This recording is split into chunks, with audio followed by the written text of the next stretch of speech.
Assalamualaikum warahmatullahi wabarakatuh. Selamat pagi untuk semua para hadirin. Kepada yang terhormat Dr. Andes Eko Suyoso MPD sebagai dosen pengampu mata kuliah penilaian proses perstudian bahasa Indonesia dan teman-teman yang saya sayangi. Semoga pada pagi hari ini semua diberikan kesehatan agar presentasi ini dapat berjalan lancar hingga nanti. Saya Hanifah Alia selaku moderator yang bertugas. Sebelumnya perkenalkan penyaji materi yaitu Firman Syahjaya Sukma dengan NIM akhir 14 dan Sekretaris Al-Fatihah dengan NIM akhir 18. Acara yang pertama adalah pembukaan. Marilah kita mengawali acara ini dengan lafal basmalah.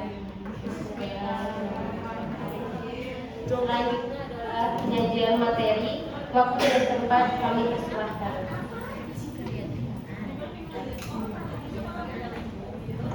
Baik, terima kasih kepada moderator yang telah diberikan waktunya. Perkenalkan, saya Firman Syahjaya Sukma. Di sini saya akan membahas tentang penilaian proses dan hasil belajar.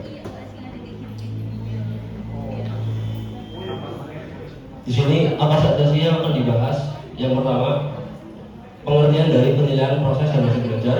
Yang kedua ada perbedaan penilaian, evaluasi, asesmen, dan pengukuran serta contoh-contohnya. Yang ketiga ada hal-hal yang perlu dibahas di dalam penilaian proses dan hasil belajar. Yang keempat ada contoh dari tabel penilaian.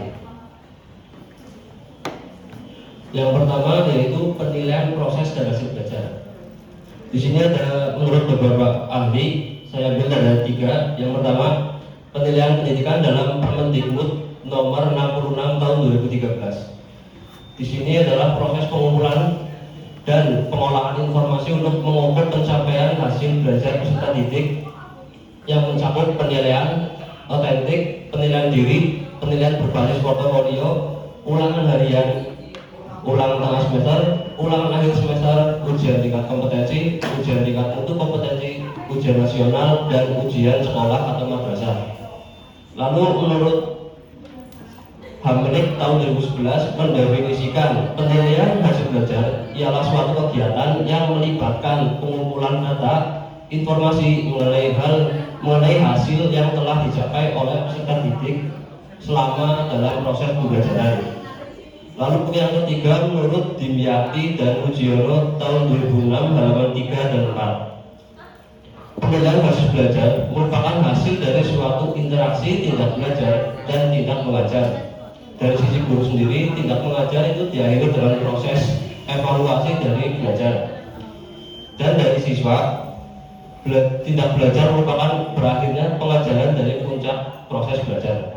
Jadi dapat disimpulkan bahwa penilaian proses hasil belajar ialah kegiatan pemberian nilai kepada peserta didik atas yang telah diikuti dan dicapai peserta didik.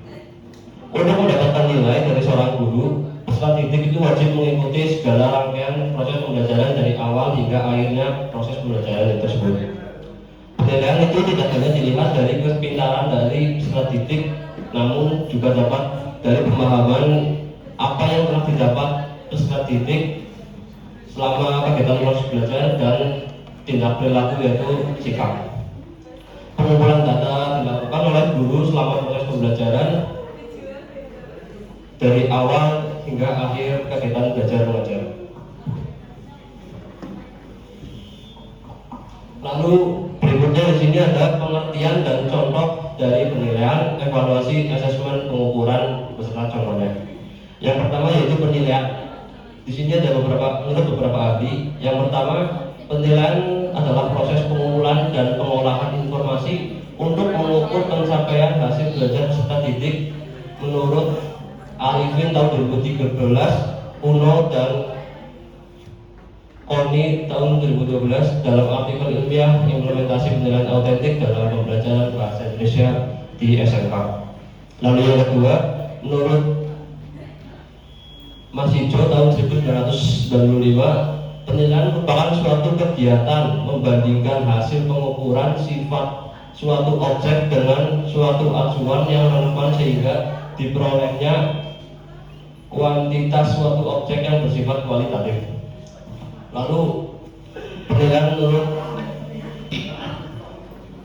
Pamono tahun 2013 merupakan serangkaian aktivitas untuk memperoleh informasi kualitatif atau kuantitatif baik ketika awal,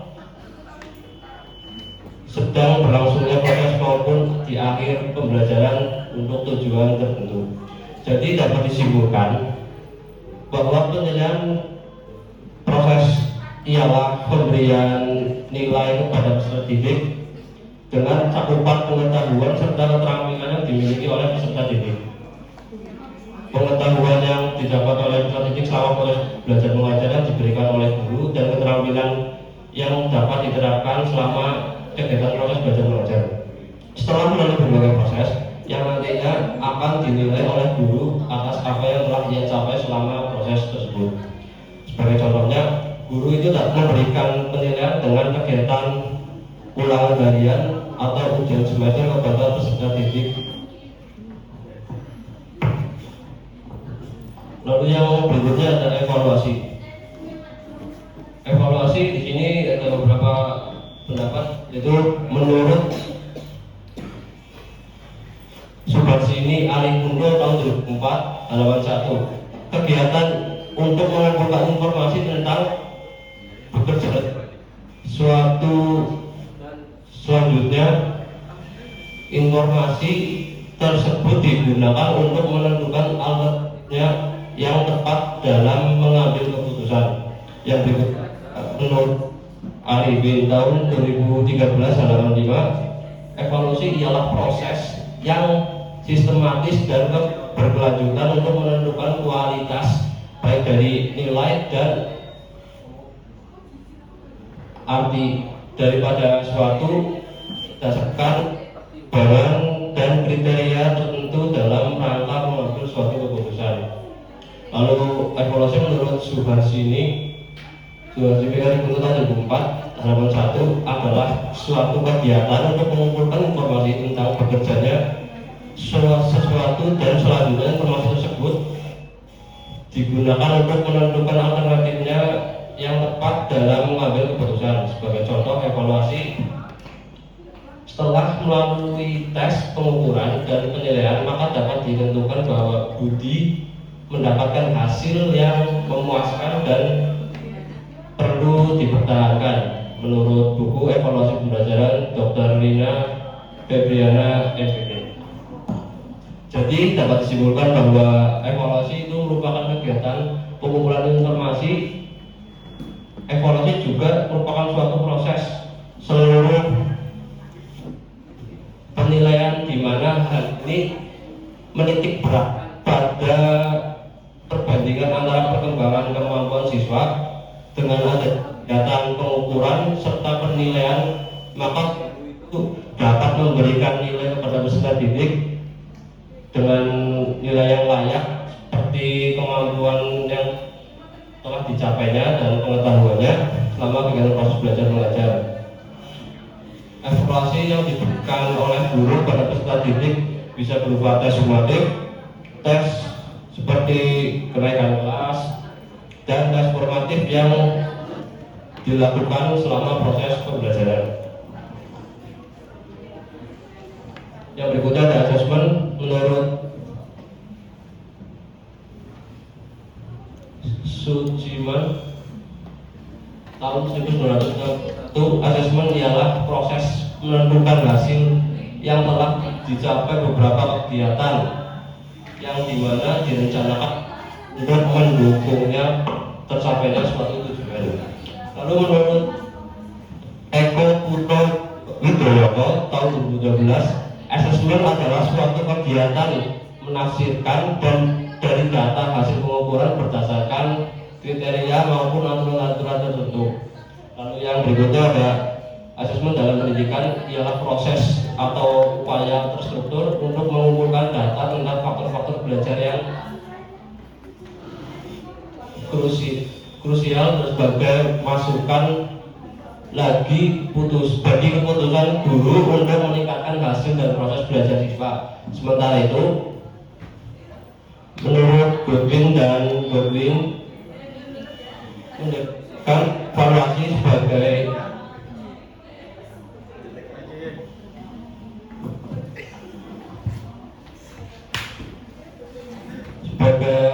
putusan guru yang diambil selama kegiatan belajar mengajar melalui data-data yang telah didapatnya. Program dalam buku asesmen pembelajaran baru. Lalu dapat disimpulkan bahwa asesmen merupakan penilaian proses belajar peserta didik yang lebih menekankan pada perkembangan peserta didik, di mana peserta didik dapat berkembang atau tidaknya ketika guru memberikan pengajaran kepada peserta didik selama kegiatan proses belajar mengajarnya. Dengan demikian guru itu dapat mengetahui informasi atas berkembangnya peserta didik tersebut selama proses pembelajaran. Sebagai contoh, guru itu memberikan peserta didik tugas observasi atau praktik, di mana itu peserta didik melakukan observasi secara langsung yang dapat mengetahui pengetahuan atau berkembangnya peserta didik tersebut. Lalu pada pengukuran, menurut Sujiarto tahun 2011, pengukuran pada hakikatnya adalah membandingkan sesuatu dengan atau atas dasar ukuran tertentu. Pengukuran menurut Wirsna dan Jus tahun 1985, pengukuran adalah pengalihan dari angka ke objek atau peristiwa sesuai dengan aturan yang memberikan makna angka secara kuantitatif. Menurut Umar tahun 1991, pengukuran adalah suatu kegiatan untuk mendapat informasi dari data secara kuantitatif. Dari berbagai pendapat di atas, maka dapat disimpulkan bahwa pengukuran ialah sebuah kegiatan penilaian proses belajar peserta didik yang ditentukan dalam bentuk angka-angka. Pengukuran yang dapat dilakukan guru pada peserta didik dapat berupa tes yang dimana dia akan diukur dengan standar pembelajaran yang telah ditentukan oleh guru tersebut. Hal-hal yang perlu dibahas dalam proses pembelajaran penilaian proses terhadap hasil belajar, yaitu ada sikap, pengetahuan, keterampilan, dan dalam menentukan penilaian proses hasil belajar yang perlu diperhatikan yaitu pentingnya adanya tujuan. Tujuan itu sangat penting karena jika tidak ada tujuan dalam belajar maka akan sia-sia saja. Lalu ada materi pembelajaran. Materi itu harus dipikirkan secara matang-matang dan dapat dikuatkan dari data-data yang ada.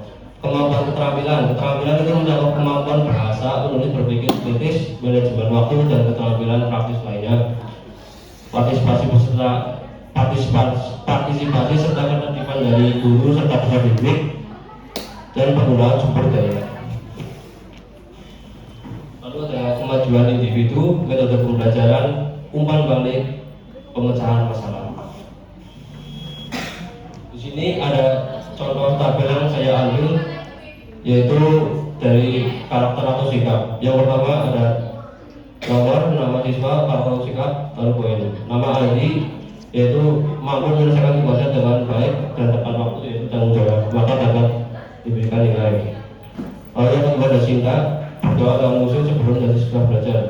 Di sini keterangannya penilaian karakter sikap yaitu 1 sangat baik, 3 baik, 2 cukup baik, dan 1 yaitu kurang baik. Lalu di sini ada lagi penilaian dari pemahaman materi, keterampilan berpendapat, keterampilan praktik, dan keterampilan keseharian. Contoh nama siswa, pemahaman materi itu sangat baik dan keterampilan berpendapatnya itu baik, keterampilan praktiknya cukup, dan keterampilan keseharian baik. Di sini pemahaman materi sangat baik, mungkin peserta didik ini sudah memahami seluruh materi yang telah diajarkan oleh guru. Keterampilan berpendapat, peserta didik tersebut mungkin sering melakukan pendapat kepada guru atau teman selama proses belajar mengajar. Keterampilan prakteknya di sini cukup, dalam artian mungkin peserta didik itu sudah bisa namun kurang dalam memahaminya lebih dalam. Keterampilan tugas harian di sini baik, yaitu peserta didik dapat mengumpulkan tugas dengan tepat waktu contohnya. Sekian mungkin dari saya, kurang lebihnya mohon maaf. Saya kembalikan kepada moderator. Berikutnya adalah sesi tanya jawab dengan maksimal 2 penanya. Silakan yang mau bertanya menyebutkan nama dan NIM. Astaga. Bagus, terima kasih. Aku suka kalian. Dulu ya. Oke. Baik, Assalamualaikum warahmatullahi wabarakatuh. Perkenalkan, nama saya Tiga Purnama. Ini tiga dua. Saya izin bertanya kepada kelompok berapa? Kelompok dua ya. Izin bertanya, jika kalian dinobatkan sebagai seorang guru, hal apa saja yang perlu diperhatikan dalam memberikan penilaian hasil belajar? Karena kan seorang guru itu tidak sembarangan ya memberikan nilai kepada siswanya. Entah itu kita harus mengaturi sebuah latar belakang siswa itu, dan tentunya perlu hati-hati ya dalam memberikan nilai. Jadi hal lain apa sih seorang guru itu dalam memberikan nilai hasil belajar? Sekian, terima kasih. Wassalamualaikum warahmatullahi wabarakatuh. Untuk pertanyaan kedua, Cek, ya. Assalamualaikum warahmatullahi wabarakatuh. Perkenalkan Rasul Salam dan Himahir 08. Izin bertanya, dalam poin masuk individu di situ terdapat setiap individu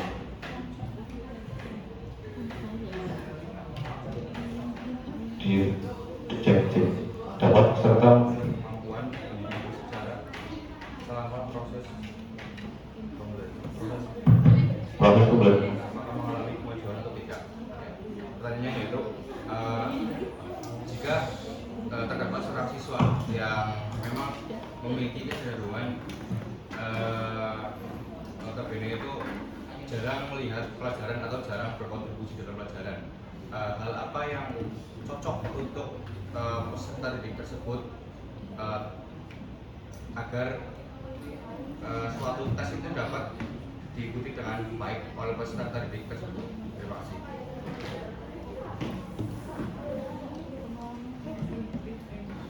Baik, terima kasih atas pertanyaannya. Pertanyaannya sangat luar biasa. Pertama, saya akan jawab dari pertanyaan Mas Tegar, yaitu jika kita menjadi seorang guru, tentunya kita tidak akan memberikan nilai secara cuma-cuma atau tidak memenuhi aturan yang dari penilaian. Untuk pemberian penilaian, jika kita sebagai guru, kita harus memperhatikan tujuan dari penilaian tersebut.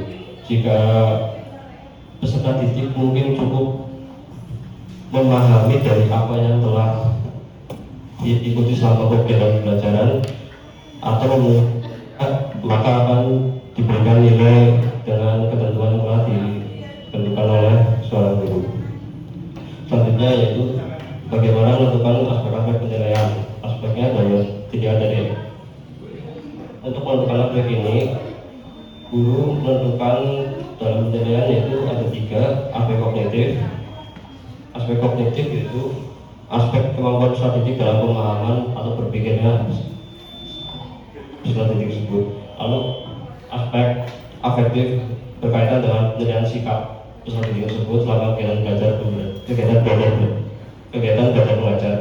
Lalu aspek psikomotorik, penilaian yang berkaitan dengan keterampilan peserta didik, sehingga tidak hanya dapat dinilai dari pemahaman saja, namun dapat dinilai dari sikap dan keterampilan peserta didik dalam kegiatan belajar. Yaitu selanjutnya menentukan teknik penilaian. Bagaimana sih kita sebagai guru menentukan nilai kepada peserta didik? Kita juga harus memahami setiap karakter peserta didiknya. Apakah ada yang belum memahami, sehingga kita akan melakukan evaluasi lebih dalam untuk dapat menentukan nilai yang baik pada peserta didik tersebut. Penilaian tersebut bisa berupa tes tertulis dan tulisan, penugasan, portofolio, observasi, serta wawancara. Lalu dapat menentukan kisi-kisi penilaian. Kisi-kisi yang dimaksud yaitu dengan format yang berisi tentang soal-soal yang akan diberikan kepada peserta didik oleh guru. Lalu menyusun soal. Setelah guru itu menyelesaikan kisi-kisi penilaian, maka langkah selanjutnya guru itu membuat atau menyusun soal-soal yang akan diberikan kepada peserta didik. Soal tersebut dibuat tentu sesuai dengan kisi-kisi yang telah disusun oleh guru. Lalu menentukan tolak ukur hasil penilaian yang dimana dapat diartikan dengan batas atau patokan dalam proses penilaian. Mungkin itu dari saya jawabannya. Lalu saya akan menjawab dari pertanyaan Mas Lutfi, yaitu tentang kemajuan individu apabila ada peserta didik yang kurang dalam uji kerja. Yaitu kita pertama sebagai seorang guru harus memahami karakter tersebut dari karakter setiap peserta didik. Karena sebagai guru kita harus memahami peserta didik, seluruh peserta didik kita agar dapat mengetahui bagaimana kita dapat merencanakan proses pembelajaran, metode pembelajaran yang baik dan proses penilaiannya. Jika peserta didik tersebut kurang dalam uji kerja, maka kita dapat menanyakan langsung kepada peserta didik tersebut atau kita dapat menanyakan kepada teman-teman dalam kelas tersebut. Ketika teman tersebut kurang dalam uji kerja atau bagaimana kita sebagai guru untuk memberikan tes kepada peserta tersebut untuk mendapatkan nilai yang baik, maka melakukan pendekatan tersebut, pendekatan secara langsung pada siswa tersebut atau bertanya langsung pada teman-temannya, sehingga kita dapat menentukan dapat memecahkan masalah dan memberikan masukan kepada peserta tersebut agar dapat meningkatkan keterampilan berbicaranya atau meningkatkan kemampuan dalam bersosial. Mungkin itu dari saya. Terima kasih atas dua penanya tersebut. Baik, demikian presentasi dari kelompok kami.